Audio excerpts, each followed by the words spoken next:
Hi crafters, this is Chris. Today I have some videos that I took while I was making junk mail journals. I'll show in the videos how I made this one, and then I'll show how I started decorating this one. This is actually the first one I made, then I made this one. And I'll give you some ideas on what to use to make a junk mail journal and how you can use it. And it won't cost you anything but some time and some glue and some thread.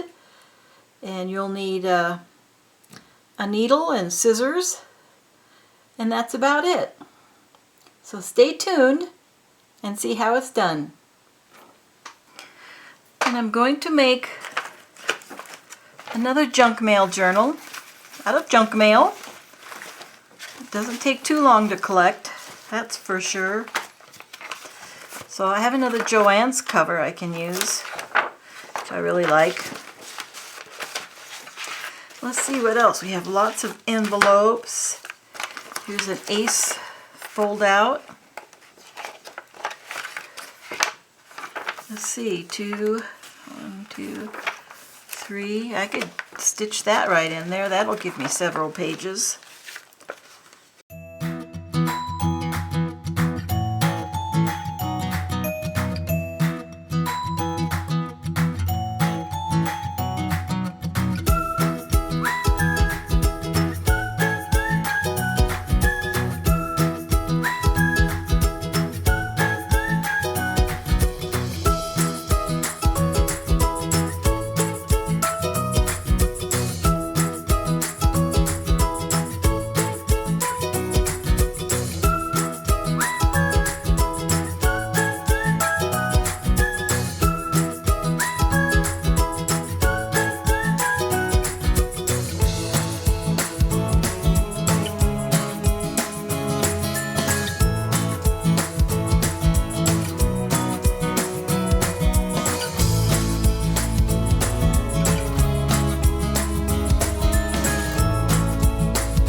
Now we're ready to sew it. So I just have a piece of foam. I don't know where I got this. It's got cloth on one side and 2 different kinds of foam sandwiched together. And then I just stitched the corners to make it thicker. And then I have this little tool set what I found at Michael's some years ago. And it has a piercer in it. So this can be kind of tricky because there's not really any way to clamp all the pages.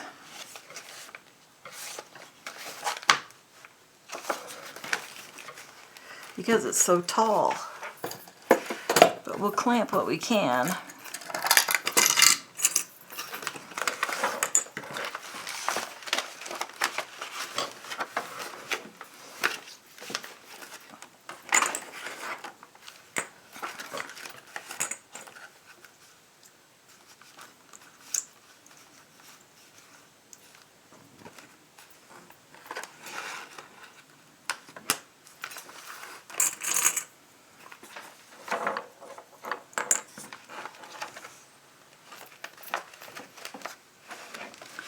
certainly doesn't have to be perfect. It's a junk mail journal after all, which is the epitome of a junk journal.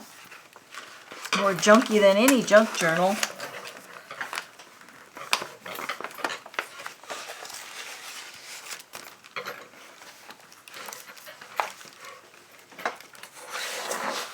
So we'll take this and I'm going to pierce this,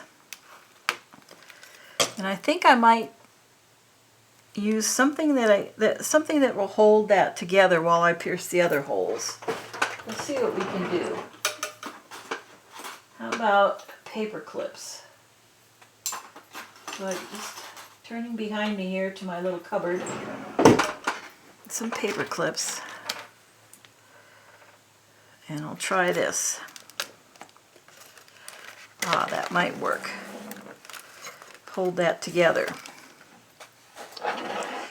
And then I'm just going to eyeball this.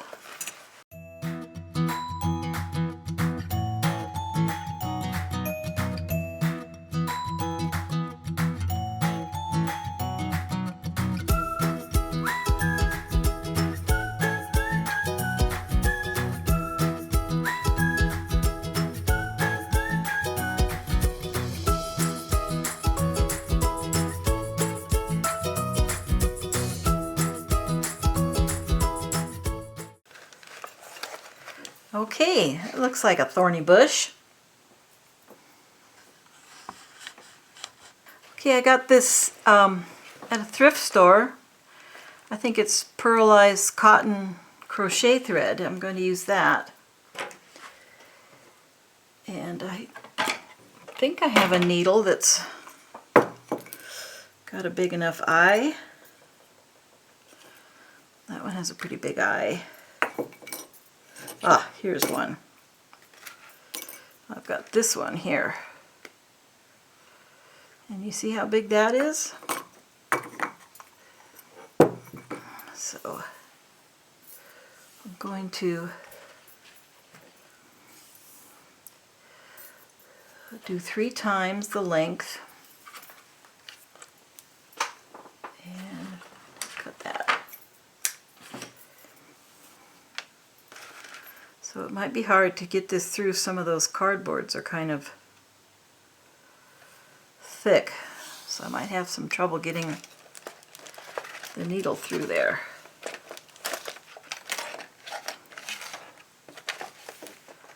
Let's see. Oh, yeah, this needle might be too thick. I don't have a thimble with me. Do I have a thimble in here? I do. Okay, let's see.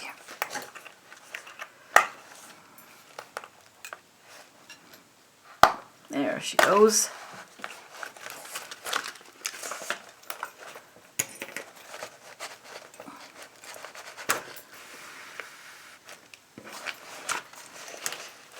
Okay, so let's go down. Let's see, we lost our paper clip on this one. We want to hold everything together. We'll take this one out.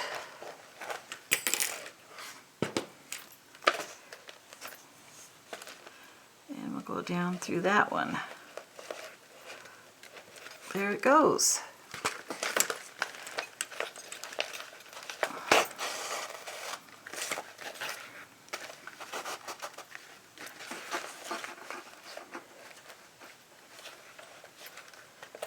Now we'll take this one .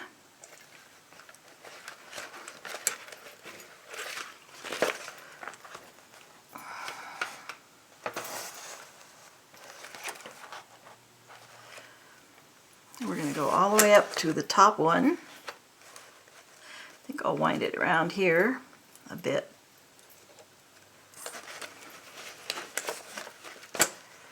Okay. Go all the way through that one.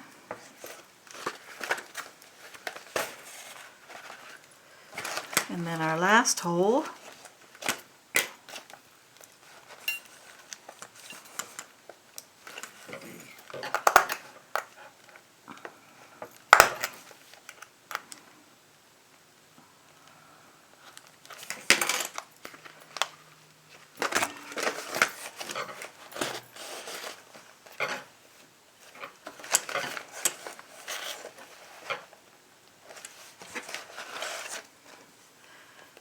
Wind it through that one.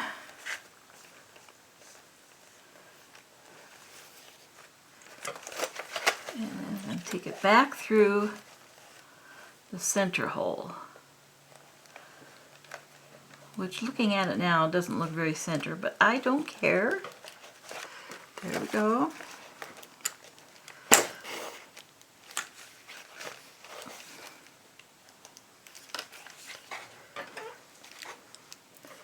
We're going to tie this one off here.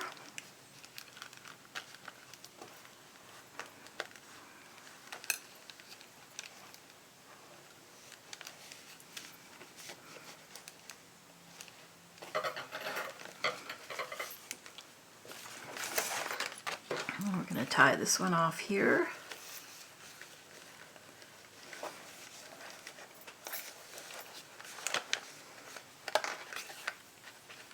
If you're used to a 3-hole pamphlet stitch, you'll see this one's different because it's 5 holes.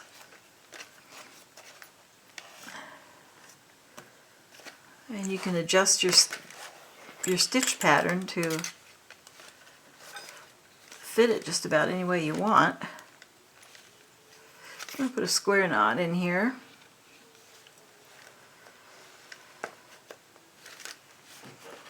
And trim it. Take off my clips. Put away my foam. And there, now we have a nice big journal to do a lot of art journaling on. We can gesso it, we can paste it, we can add pockets to it, we can make cards and tags to go in it. We can use the windows on the envelopes, put secret things in there. And so that's it. Now if I want to tie it, get a piece of elastic. Let's see if I have elastic here. A little bit of elastic. So we'll go like that. About like that. Get a little tie room. So I'm going to just put this through the binding on the stitching on the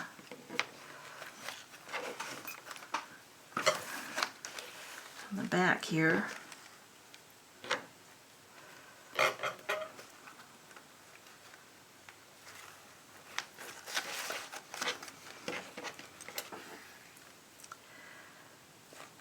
Now let's see.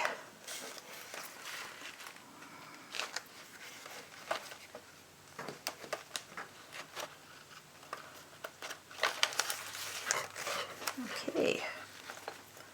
Let's pull it snug.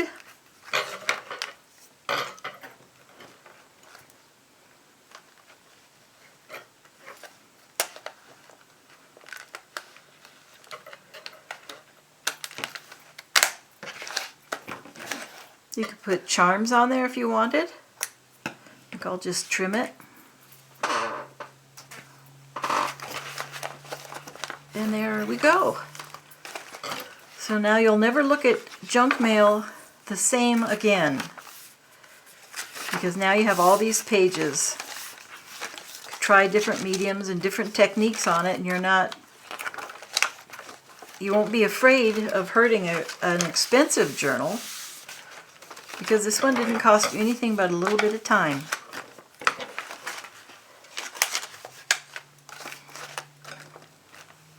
I have a lot of magazines that are a lot older than I remember them being, and they tend to pile up, so I thought that I would use this one to just do some collaging and save some of the pretty pictures in the magazines, and then I won't have to have them taking up space anymore. I could turn a pile of these magazines into one small space like this, which is my favorite pictures.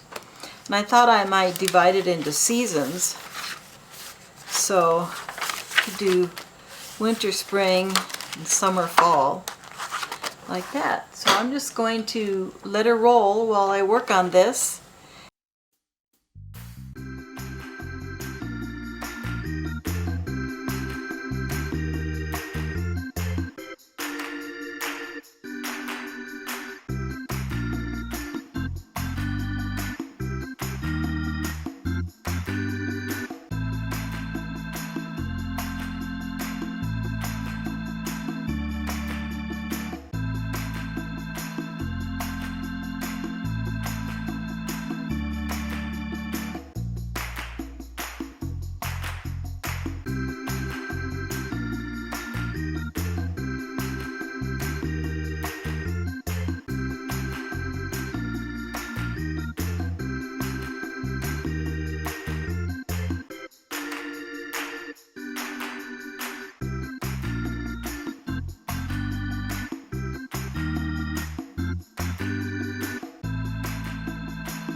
Fast forward a couple of weeks, actually more than a couple of weeks. As I'm recording this, it's March 28th, and we're in the middle of some interesting times. And so I'm thinking this would be a good project if you're finding yourself at home, sequestering, self-quarantining, all those new phrases we've been learning, social distancing. This would be a good project to do at home. It won't cost you anything. You just need a needle and thread, maybe some elastic that you have around the house. You can see this is a spare piece of elastic that I had some scraps, and some glues. And so since we last looked at this, I've changed the cover. I found this scrapbook, which I like better than having winter birds on there, and I found a larger birds, and I found these little numbers in the magazine that I'm using as page numbers. So I really like the way the owl came out with the music in the background. And so this is a scrapbook of birds because one of the things I want to do this year is to do some bird painting and learn how to paint birds. And they're so cute. The beautiful cardinals. We don't have cardinals here in the West. We have black-capped chickadees sometimes during the year. We have robins. There's a little picture of a cat I glued on there. So it's a scrapbook, and it's a collection of reference photos for me. And this one, mockingbird. So I wrote on there, "Don't mock me." Look at that expression. You see that expression? Maybe I can pull in closer on that one. Look at that expression. Isn't that cute?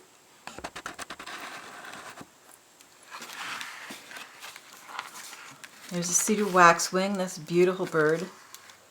We don't get those around here. I've been finding a lot of pictures of owls in my magazines, and so I think I might just do one scrapbook just on owls. And this is one of the envelopes, and you can see here there's a dove coming through here.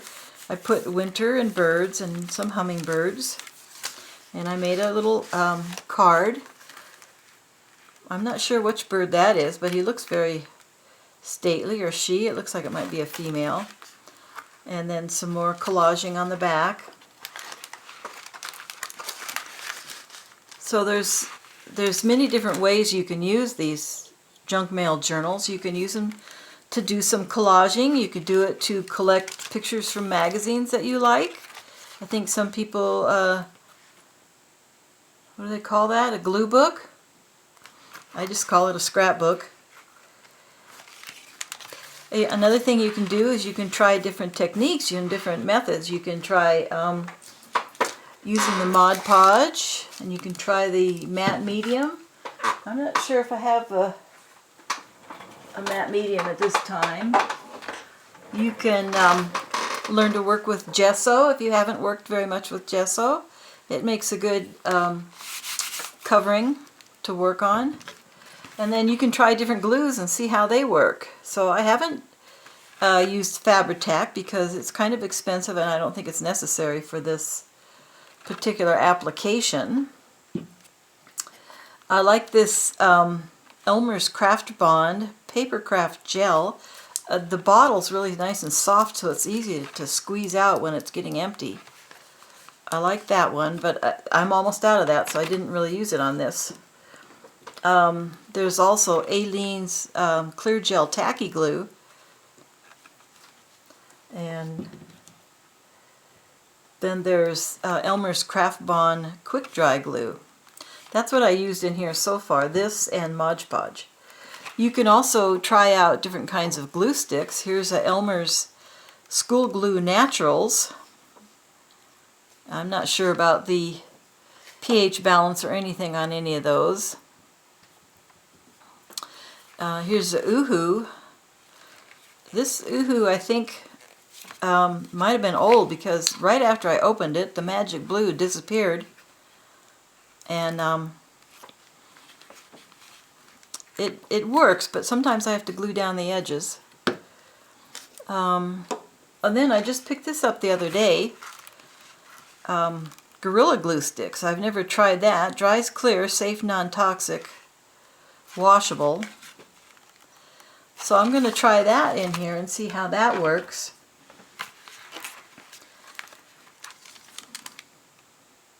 So this is as far as I've gotten so far. I'm still in winter. And if I go, this is how far I go, and then I'll go to, this is where I'll start spring. So I just wrote spring down there to remind me, and I also already found a spring picture of a, looks like a cowbird or something with baby chicks. I'm not sure. I know the birds in my area, but I'm not real familiar with other birds. So this will last me a long time. It might take me a year to actually finish it because it's not, you know, something that I have to do. It's something I do to relax and have fun looking at the birds. And so this is the second one that we made in the previous part of the video, first part of the video. So I'm not sure if I'll use this for the owls or if I will make a different size for the owls. It depends on, some of the pictures are kind of big. It might be better for me to find something that's a little more square.